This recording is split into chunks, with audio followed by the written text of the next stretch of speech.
What's up, you movie-loving maniacs, and welcome back to the Lucid Nightmare. I'm your host, as always, Jay Schatzer, and it is time for another Quickie movie haul video.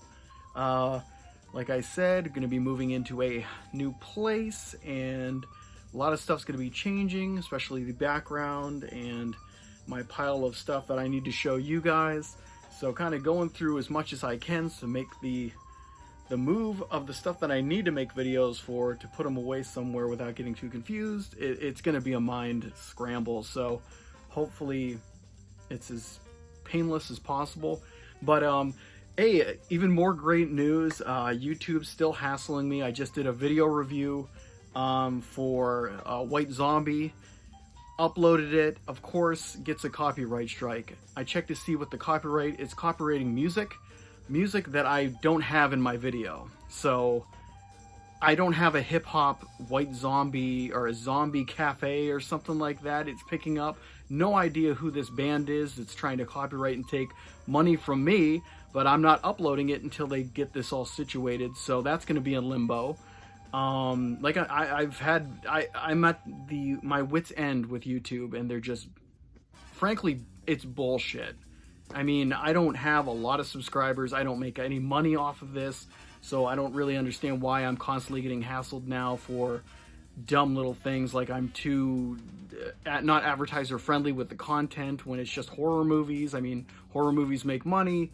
And now with this copyright, it's not a strike or anything, you know, but it's just like I can't monetize the video. So it's just like, why? Because some random company that thinks that I'm using music that's not even a part of the video that I'm using. And plus, I talk over everything, so it's fair use. I could put anything on there as long as I'm talking completely over it. I'm not using that solely as putting music on for someone to grab. So it's just, it's bullshit. It's complete bullshit.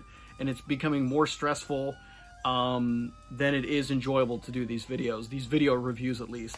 Well, even this movie haul video is probably going to get some kind of claim where it's not advertiser friendly. Maybe I swore once in it. I'm not presenting this to kids, so who gives a shit if I'm swearing or not? And I don't swear excessively in any of these videos anyways. Normally, I'm very vulgar outside of these videos, but I keep it pretty PG for the most part.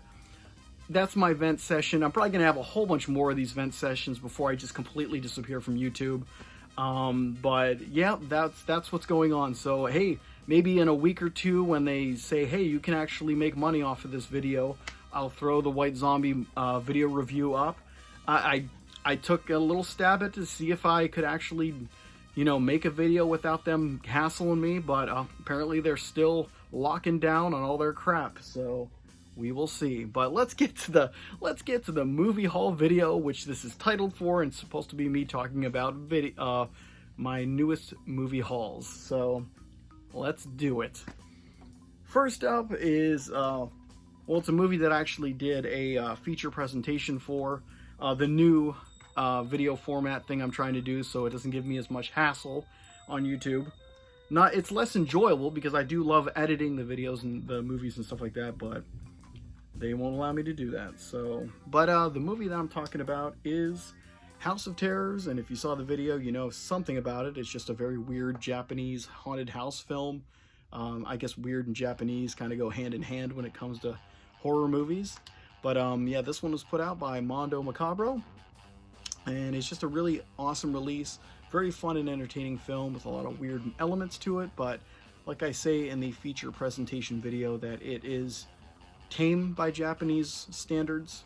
It's more classically kind of performed. There's a lot of over-the-top kind of performances, but nothing that is kind of the norm in Japanese horror.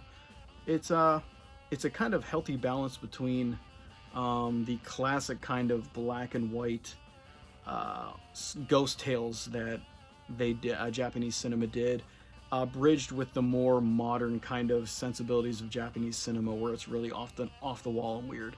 So it's a nice little balance, and it's an interesting film, and I enjoy it. But first time in the collection, and I don't even know if this was offered anywhere in any other format. So, way to go, Mondo Macabro. Good release, and a fun film. But up next is a very strange film that I didn't even know existed until I saw it in the Kino Lorber sale a while ago. It is, I guess it's a political werewolf movie, if that's a genre or subgenre I was never aware of. But it is The Werewolf of Washington. No clue about this one. But it does look very interesting. It's got, what is this? What year is this? Let's say 70s. Yeah, 1973. So 70s politics with werewolf antics. I don't know, but it looks fun, interesting, and it's got some kind of known actors in it. So I figured I'd pick it up to kind of see what it's all about, because it looks really interesting. Interesting and weird. That's right up my alley. But yeah, Werewolf of Washington. If anyone's seen this one, let me know what you think about it. This is pretty much a blind buy for me. But first time in the collection, and yeah.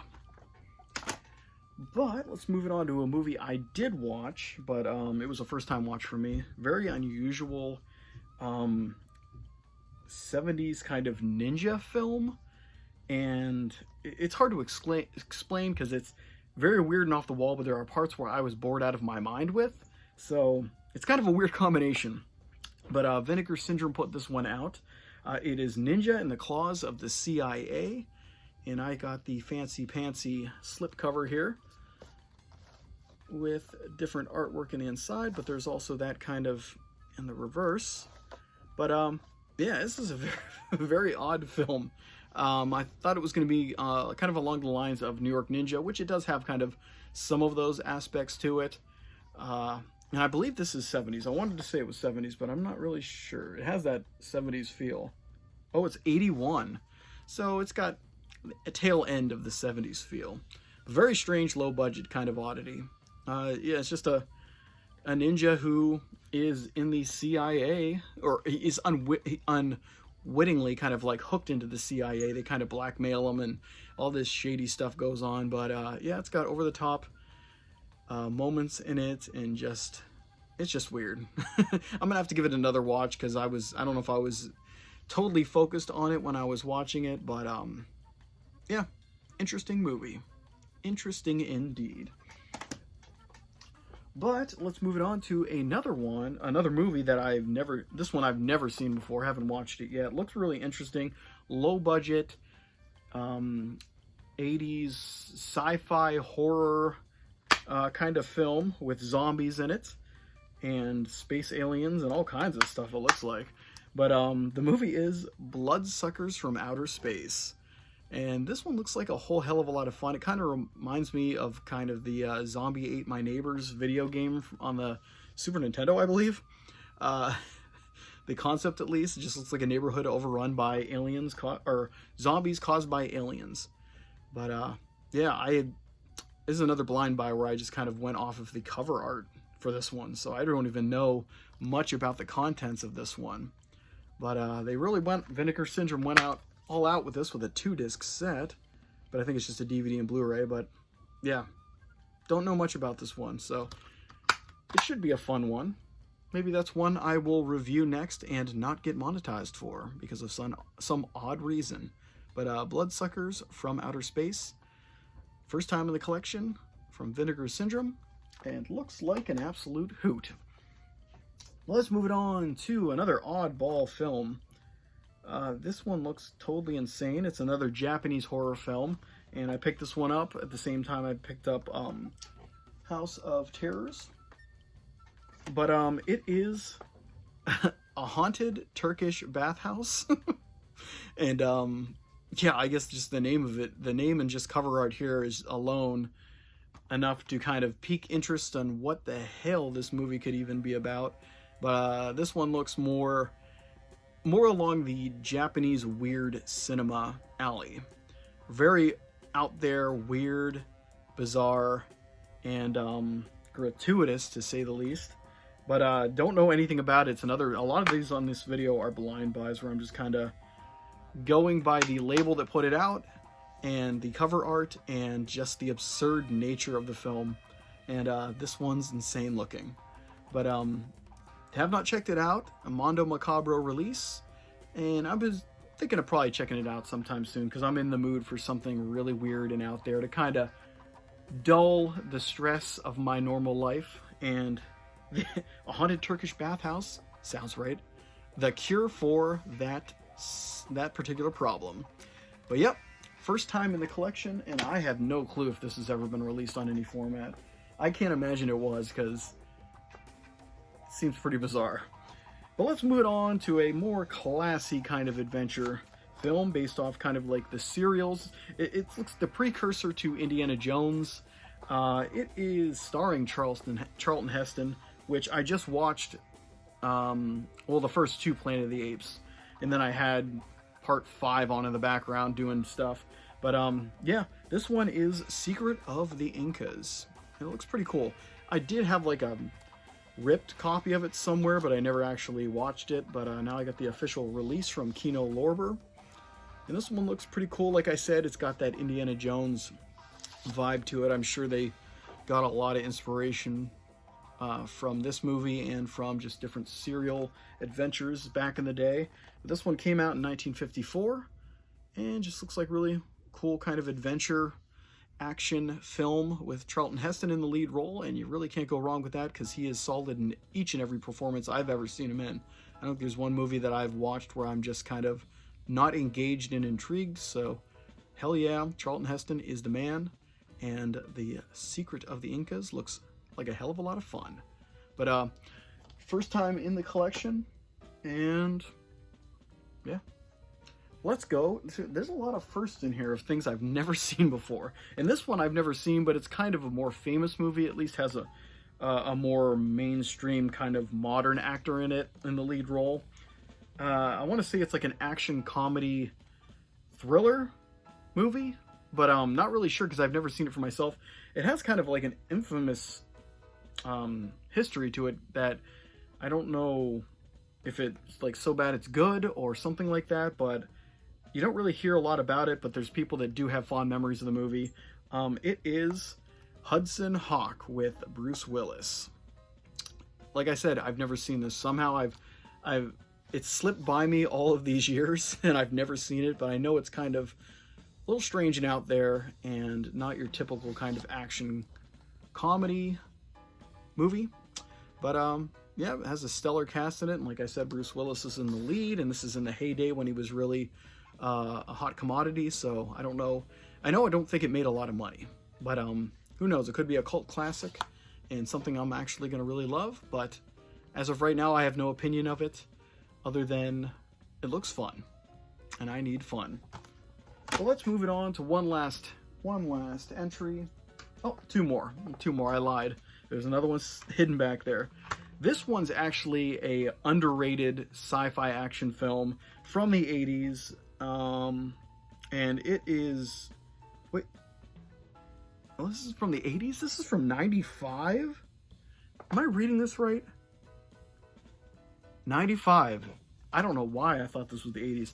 Well, I guess this is a kind of a surprise to me because it felt like an 80s movie. 90s, kind of mid-90s movies had a certain kind of cringe to them, and this one doesn't have that. The effects are kind of spot on for a low-budget sci-fi film, and the movie is Screamers. I think it goes by other titles too, but I always remember it as Screamers, and I've never had it in the collection before. It's one that I've always wanted because it was a solid, underrated science fiction film that nobody really talks about, but I always had a fond memory of it, and it has a really great cast in it. I mean, Peter Weller is in the lead role, and it's just an interesting kind of film about like kind of technology, it's like an AI technology that are attacking people in the form of these things that are underground that kind of it's almost like a tremor, I guess. They feel vibrations and stuff and kind of attack people, and I guess as the series goes along, it gets more in depth of what they're about, and it's got a lot going for it for a movie that nobody really heard about, and it really pulls it off well. Just all the effects work and just kind of the atmosphere and locations. Really cool film. Highly recommend it. One I'm gonna have to watch and revisit because it's been a while, but it is a fantastic sci-fi flick that has a lot of cool personality to it and a great lead role. But Screamers, definitely recommend it. And like I said, first time in the collection. I've been wanting it in the collection for a long time, and it is finally in there. But now we are at the last movie. This one is a fun 1964 science fiction film. One of those ones that characters kind of go into the future, and the future is kind of a disaster. It's a wasteland with mutants running around. They're really fun and unusual with some kind of silly effects, but they're effective for the time and just a very weird, intriguing story.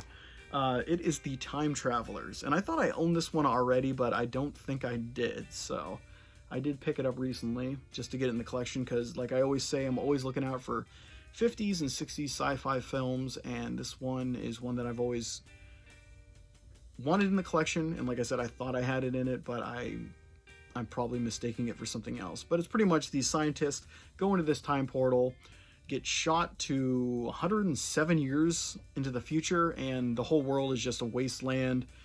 There's mutants running wild, and then people fortified in this kind of future city where they are trying to get off planet because the mutants are about to breach their city walls and kind of get into the facilities. So it's interesting, the society that's still living there, and kind of how the scientists are kind of coping with the changes and figuring a way out of there. It's just a weird, interesting movie. And like, these are like androids, these weird little these weird freaks. So it definitely has a style to it. I wouldn't say it's an amazing style, but it's definitely it marches to the beat of its own drum. But yeah, The Time Travelers, a lot of fun. I've watched it a few times over the years and just really enjoyed it each time, just because it's a really weird topic and setting and kind of scenario. But yeah, The Time Travelers, weird as shit. But that would be it for this video. But yeah, not too bad of a selection, and interesting bunch. Like I said, a lot of first time kind of movies in the collection, or first time watches and blind buys. So yeah, not too shabby. And like I said, I'll always be working on this channel in some capacity, but it is getting frustrating as hell to put all that work into video reviews specifically, because they're the ones that are most in-depth. I got to write a script, I got to edit a whole entire film down to its bare essentials and the most visual pleasing aspects of the films. So I mean, that's time consuming in itself, and then just to have it flatlined as soon as you upload it is just, like I said, bullshit. But hey, what can I do? I'm a slave to YouTube. But I hope you guys like that video. Hope you like what I'm doing here. Hope you saw something you want to pick up for yourself. And if, like I said, leave a comment if you see any of the movies that I kind of don't really know anything about, and let me know what you think of them. And yeah, we'll go from there, I guess. But take care, stay out of trouble, and I will see you guys at the next Lucid Nightmare. Stay safe, stay out of trouble, and get on out of here. See ya!